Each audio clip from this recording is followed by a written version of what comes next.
Hi പ്രിയമുള്ള സുഹൃത്തുക്കളെ, ഈ വഖഫിന്റെ കൊള്ളയെ സംബന്ധിച്ച് വലിയ രൂപത്തിൽ ജനങ്ങളെ ഉദ്ബോധനം ചെയ്തത് ജനം ടിവിയാണ്.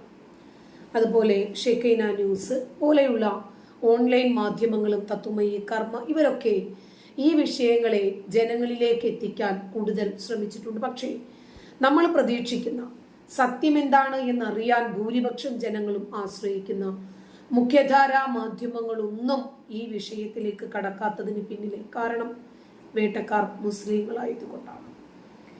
മുസ്ലിങ്ങൾക്കെതിരെ ഏത് രൂപത്തിലുള്ള നിയമം വന്നാലും ശരി, പ്രശ്നം വന്നാലും ശരി, ഒരു തരം മൃദു സമീപനം സ്വീകരിക്കുന്ന ഏർപ്പാട് ഇന്നും ഇന്നലെയും തുടങ്ങിയതല്ല. നമ്മുടെ നാട്ടിലെ മുഖ്യധാരാ മാധ്യമങ്ങൾ നമ്മൾ ഏറെയായി ഈ വസ്തുത കണ്ടും അനുഭവിച്ചു പോരുന്നവരാണ്. അതുകൊണ്ട് നമ്മുടെ നാട്ടിലെ ജനാധിപത്യ നിയമത്തിനും മേലെ ഈ നാട്ടിൽ ഒരു ശരീഅത്ത് നിയമം നിലനിൽക്കുന്നു എന്ന പൊള്ളിക്കുന്ന യാഥാർത്ഥ്യം ജനങ്ങൾ തിരിച്ചറിയാൻ ഇടയായതും ഈ വഖഫ് നിയമം കാരണം തന്നെയാണ്.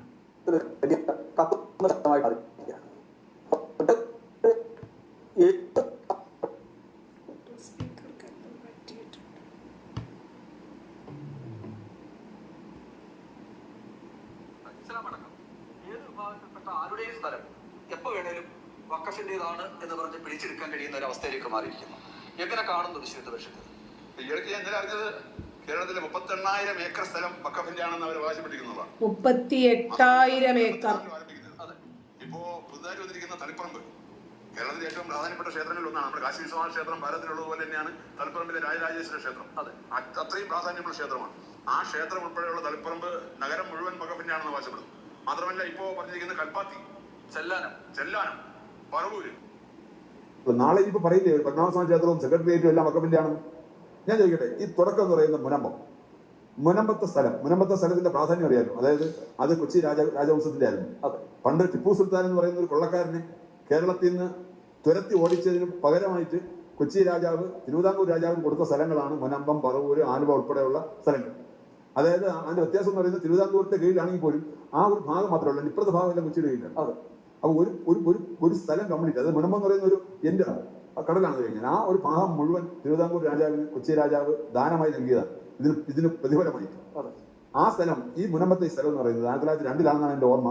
അന്ന് ഭരിച്ചിരുന്ന ആയിരം മഹാരാജാവ് ഒരു കൃഷിക്ക് വേണ്ടി ഒരാൾക്ക് കൊടുത്തതാണ്, പാട്ടം കൊടുത്തതാണ്. പാട്ടത്തിന്, വിലക്കല്ല, പാട്ടത്തിന്, ദാനവുമല്ല, പാട്ടത്തിന് കൊടുത്താണ്. ഈ പാട്ടക്കരാർ എന്ന് പറയുന്നത് ഏറ്റവും കൂടുതൽ കാലം പാട്ടക്കരാർ എഴുതാൻ കഴിയുന്നത് 99 വർഷമാണ്. 100 വർഷം തികയാൻ പാടില്ല. 99 വർഷത്തേക്കാണ് കരാർ എഴുതിയെങ്കിലും ആ കരാറിന്റെ കാലാവധി 1902 കൊടുത്തതിന്റെ കാലാവധി 2001 പൂർത്തിയായി. 23 വർഷങ്ങൾക്ക് മുമ്പ് പാട്ട കാലാവധി കഴിഞ്ഞു. പാട്ട കാലാവധി കഴിഞ്ഞാൽ ആ വസ്തു എന്താ ചെയ്യുന്നത്? തിരിച്ച് ആരാണോ പാട്ടം കൊടുത്ത് അവർക്ക് തിരിച്ചു കൊടുക്കണം. അപ്പോ അന്നത്തെ കാലഘട്ടത്തിൽ ആ വസ്തു ആരുടെയാണ്? രാജാവിന്റെയാണ്, ശ്രീപത്മനാഭന്റെയാണ്. പണ്ടാര വകയാണ്. അതായത് രാജ്യം മുഴുവൻ പത്മനാഭന്റെയാണ്. രാജ്യത്തിന്റെ പേര് ദാസനാണ് രാജാവ്. ഭഗവാന്റെ വകയാണ് വസ്തു. അത് ഏത് പ്രമാണം എടുത്ത് നോക്കിക്കോളൂ. തിരുവിതാംകൂറിൽ ഏത് പ്രമാണം എടുത്ത് നോക്കിയാലും പണ്ടാര പാട്ട വകയെന്ന് പണ്ടാര വക വസ്തു, അതായത് ഭഗവാന്റെ വസ്തുവാണ്. ആ വസ്തു തിരിച്ച് ഭഗവാൻ കൊടുക്കണം. അല്ലെങ്കിൽ ഇന്ന് മറ്റു സ്ഥലങ്ങളെല്ലാം സർക്കാരിന്റെ കീഴിലായതുപോലെ സർക്കാരിന് തിരിച്ചു കൊടുക്കണം. പാട്ട വ്യവസ്ഥ നിലനിൽക്കുമ്പോൾ ഒരാൾക്ക് ആ സ്ഥലം മറിച്ച് വിൽക്കാനും മറ്റൊരാൾക്ക് കൊടുക്കാനും അധികാരമുണ്ട്. മറ്റൊരു മതത്തിന് അവകാശം പറയാനും പറ്റില്ല. അല്ല, കൊടുക്കാൻ പറ്റില്ലല്ലോ. ഞാൻ വിലയ്ക്ക് വാങ്ങിച്ച വസ്തു എനിക്ക് എന്തും ചെയ്യാം. ഞാൻ നാളെ പള്ളിക്ക് കൊടുക്കാം, അല്ലെങ്കിൽ ഞാൻ സർക്കാരിന് കൊടുക്കാം, അല്ലെങ്കിൽ അനാഥാലയത്തിന് കൊടുക്കാം, അതെനിക്ക് ഇഷ്ടമാണ്. പക്ഷെ ഞാൻ പാട്ടത്തിനെടുത്ത വസ്തു അത് ഞാൻ അതിനകത്ത് കാവൽക്കാരൻ മാത്രമാണ്. ആ കാലഘട്ടം കഴിഞ്ഞാൽ ഉപയോഗിക്കുന്ന ആൾ മാത്രമേ ഉപയോഗിക്കാൻ മാത്രമേ അറിയാറുള്ളൂ. തിരിച്ചു നൽകാൻ ഞാൻ പാകിസ്ഥാനാണ്. അപ്പൊ ഞാൻ ആ വസ്തുവിനെ എങ്ങനെ മറ്റു മറുകച്ചവടം ചെയ്യും? അത് തന്നെ തെറ്റല്ലേ? സർക്കാർ ആ ഒരു പോയിന്റിൽ പിടിച്ച് മുന്നോട്ട് വരേണ്ടതാണ്. അവിടെ കാലങ്ങളായിട്ട് അവിടെ താമസിക്കുന്ന ആൾക്കാരുണ്ട്, കുടിയേറി പാർക്കുന്ന ആൾക്കാരുണ്ട്, അല്ലെങ്കിൽ പണം കൊടുത്ത സ്ഥലം വാങ്ങിച്ച ആൾക്കാരുണ്ട്. അവർക്കെല്ലാമായിട്ട് ആ സ്ഥലം വീഴ്ച കൊടുക്കണം. 460 ഏക്കർ സ്ഥലത്തിൽ 110 ഏക്കർ ഒഴിച്ച് ബാക്കി കടൽ കൊണ്ടുപോയി. അപ്പൊ ഈ കടലിൽ പോയത് വഖഫിന്റെ ആണെന്ന് അവകാശപ്പെടാൻ പറ്റും. വഖഫാണെന്ന് പറയുന്നത് മീൻ പിടിക്കുന്ന മീൻ വഖഫിന് കൊടുക്കണം. അപ്പൊ ഞാൻ ചോദിക്കട്ടെ, അത് തന്നെ തെറ്റല്ലേ? അപ്പൊ ഈ പറഞ്ഞ ഇത്തരം മണ്ടത്തരങ്ങളാണ്. അങ്ങനെയാണെങ്കിൽ ഈ കേരളത്തിലെ ഭൂമി മുഴുവൻ ദേവസ്വങ്ങളുടെയാണ്. അപ്പൊ ആ ദേവന്റെ ആണ് തിരിച്ച്. അപ്പം തളിപ്പറമ്പ് രാജേശ്വരന്റെ ആണ് വസ്തുക്കളെല്ലാം ദേവസ്വം അവകാശപ്പെടണം, ഞങ്ങളുടെ വസ്തുവാണ്, ഞങ്ങൾക്ക് തരാം. അല്ല, അപ്പൊ ഈ ക്ഷേത്രങ്ങളുടെ മുഴുവൻ വസ്തുക്കളും ഇതേപോലെ തന്നെ തിരിച്ചു കിട്ടണമെന്ന് നാളെ ആവശ്യപ്പെട്ടാൽ ഈ വഖഫിനെക്കാൾ വലിയ ഇഷ്യൂ ആയിട്ട് ഇത് മാറണം എന്നാണ് പറയുന്നത്. അത് മാറ്റണം. അതിന് ഈ ദേവസ്വം ബോർഡല്ലേ ഒരു നട്ടലില്ലാത്ത ദേവസ്വം ബോർഡല്ലേ ഇവിടെ ക്ഷേത്രങ്ങൾ ഭരിക്കുന്നത്. അവർക്ക് അല്ല, ഈ തിരുവനന്തപുരത്ത് പാളയം ഗണപതി ക്ഷേത്രത്തിന്റെ 92 സെന്റ് സ്ഥലമാണുള്ളത് പ്രമാണത്തിൽ. അപ്പൊ 12 സെന്റ് സ്ഥലമേ ഉള്ളൂ, ബാക്കി എവിടെ? അപ്പൊ ഈ വിശ്വ പരിഷത്തും ഹിന്ദു സംഘടനകളും ഈ ക്ഷേത്രത്തിന്റെ സ്ഥലം വിട്ട് കിട്ടാൻ വേണ്ടി എന്തെങ്കിലും ചെയ്യുമോ? ക്ഷേത്രങ്ങൾ വിട്ടുകിട്ടാൻ വേണ്ടി വിശ്വ പരിഷത്ത് ശ്രമിച്ചുകൊണ്ടിരിക്കുകയാണ്. അതിന് സുപ്രീം കോടതിയിൽ കേസ് നടന്നുകൊണ്ടിരിക്കുകയാണ്. അല്ല, നേരത്തെ ഹൈക്കോടതിയിൽ ഒരു കേസ് ഉണ്ടായിരുന്നു. അപ്പൊ ഹൈക്കോടതിയിൽ ഒരു ഉന്നതകാര്യ സമിതിയെ നിയോഗിച്ച് ഈ കാര്യത്തിൽ സ്ഥലം വീണ്ടെടുക്കാനുള്ള നടപടി സ്വീകരിക്കുന്നൊക്കെ അന്ന് ദേവസ്വം മന്ത്രിയായിരുന്ന കടകംപള്ളി സുരേന്ദ്രൻ പറഞ്ഞതാണ്. പക്ഷെ ഇതുവരെ ആ ഒരു ഉന്നതാധികാര സമിതി വരികയോ അല്ലെങ്കിൽ വീണ്ടെടുക്കാനുള്ള നടപടിയോ ആയിട്ടില്ല. അപ്പൊ കേരളത്തിൽ ഉടനീളം ഈ വഖഫിനൊപ്പം ഈ ക്ഷേത്രങ്ങളുടെ സ്ഥലം വീണ്ടെടുക്കാനുള്ള ഒരു പ്രക്ഷോഭമോ അല്ലെങ്കിൽ ഒരു നീക്കമോ വിശ്വ പരിഷത്ത് ചെയ്യുമോ? വിശ്വ പരിഷത്ത് മാത്രമല്ല, എല്ലാ ഹൈന്ദവ സംഘടനകളും ചേർന്ന്, അതാണ് ഒരു സംഘടന മാത്രം വിചാരിച്ചാൽ നടക്കുന്ന കാര്യമല്ലത്. എല്ലാ ഹൈന്ദവ സംഘടനകളും ഒന്നിച്ച് നിന്നിട്ട് ഇതിലൊരു പ്രക്ഷോഭമായിട്ട് ഇറങ്ങണം. പ്രധാനമായിട്ടും ക്ഷേത്രങ്ങൾ വീണ്ടെടുക്കുക. ക്ഷേത്രങ്ങൾ വീണ്ടെടുക്കുമ്പോൾ ക്ഷേത്രം ഹിന്ദു വിശ്വാസിയായ ക്ഷേത്രം അതാണ് വിശ്വ പരിഷത്ത് മുന്നിൽ വയ്ക്കുന്നത്. അതിനുവേണ്ടിയാണ് സുപ്രീം കോടതിയിൽ എത്ര വർഷമായിട്ട് കേസ് നടത്തിക്കൊണ്ടിരിക്കുന്നത്.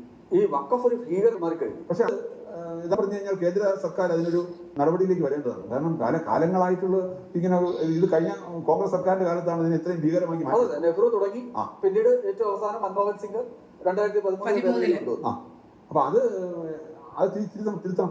തിരുത്തിയിട്ട് അത് ചെയ്യാനുള്ള അതിനുള്ള ആർജവം ഇപ്പോഴത്തെ നമ്മുടെ പ്രധാനമന്ത്രി ഉണ്ടെന്ന് തന്നെയാണ് നമ്മുടെ വിശ്വാസം. അപ്പൊ എന്തായാലും ഇപ്പം ശീതകാല സമ്മേളനത്തിൽ അതിനൊരു തീരുമാനം ഉണ്ടാവും തന്നെയാണ് നമ്മളെല്ലാം വിശ്വസിക്കുന്നത്. അതിനുവേണ്ടിയാണ് ഞങ്ങൾ കാത്തിരിക്കുന്നത്. അതുകൊണ്ടാണ് ഇപ്പൊ വളരെ വ്യാപകമായിട്ട് ഇപ്പൊ വഖഫ് ബോർഡ് നോട്ടീസ് കൊടുക്കാൻ തുടങ്ങിയിരിക്കുന്നത്. അല്ല, ഞാൻ അതൊന്നും പ്രാക്ടിക്കലി നടക്കുന്ന കാര്യമില്ല. ഇതൊക്കെ ഇങ്ങനെ പറഞ്ഞ് ഇപ്പൊ തന്നെ ഇത്ര ആൾക്കാർ അവരെ മാനസികമായിട്ട് അവർ തകർന്നുപോയി. ഈ പറഞ്ഞ മുനമ്പത്തുള്ളവർ 600 അവർ കുഞ്ഞുങ്ങൾ വിവാഹം നടത്താൻ പറ്റുന്നില്ല, അവർക്ക് അവരുടെ സ്വത്തുനിന്ന് വിൽക്കാൻ പറ്റുന്നില്ല. ആലോചിച്ച് നോക്കി. അത് മാത്രമല്ല, ഇവർക്ക് ആർക്കെങ്കിലും എന്തെങ്കിലും ഒരു പ്രശ്നം വന്നാൽ ആ നികുതി ചീട്ട് പോലും ഇവർക്ക് ഉപയോഗിക്കാൻ പറ്റില്ല. ഒരു വണ്ടി ഒന്ന് ലോൺ എടുക്കണം, എന്തെല്ലാം കാര്യത്തിന് ഇവർക്ക് അതൊക്കെ ആവശ്യമാണ്.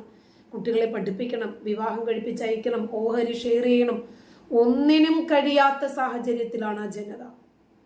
ഇതൊരു ഭീകരതയില്ല. എന്തുകൊണ്ട് ആൾക്കാർ മനസ്സിലാക്കുന്നില്ല? തിരുച്ചത്തൂരിലെ ഇഷ്യൂ ഇതിനേക്കാൾ വലുതാണ് തമിഴ്നാട്ടിലെ. ഒരു നാട് മൊത്തം ഇതേപോലെ 650 ഏക്കറാണ് ഗ്രാമം. അവിടെ ഒരൊറ്റ ഇസ്ലാം മതവിശ്വാസിയില്ല, ഒറ്റ ഇസ്ലാം മതവിശ്വാസിയില്ല. ഇത് ഇസ്ലാം ഉണ്ടാകുന്നതിന് മുമ്പ് 2000 വർഷം മുമ്പ് ഉണ്ടായതാണ് ക്ഷേത്രം. ആ ക്ഷേത്രം അടക്കമുള്ള സ്വത്തുക്കൾ മുഴുവൻ വഖഫിന്റേതാണെന്നാണ് ഇവർ അവകാശപ്പെടുന്നത്. പാർലമെന്റ് പറഞ്ഞു, മധ്യപ്രദേശിന്റെ പോലീസ് ആസ്ഥാനം പറഞ്ഞു, ഇൻഡോറിലെ മുനിസിപ്പാലിറ്റിയുടെ ഇത്, ബാംഗ്ലൂരിലെ ഐതാനം. അപ്പൊ ഒരു തവണ നിസ്കാരം നടത്താൻ അനുവാദം കൊടുത്താൽ അത് വഖഫിന്റേതാണെന്ന് പറഞ്ഞാൽ നാളെ തിരുവനന്തപുരത്തെ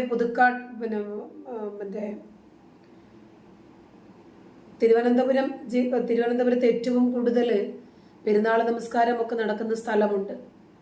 ഗാന്ധി പാർക്ക്, അതുപോലെ പുത്തിക്കണ്ട മൈതാനി, ചന്ദ്രശേഖർ നായർ സ്റ്റേഡിയം, ഇതെല്ലാം നാളെ വഖഫിന്റേതായി മാറും.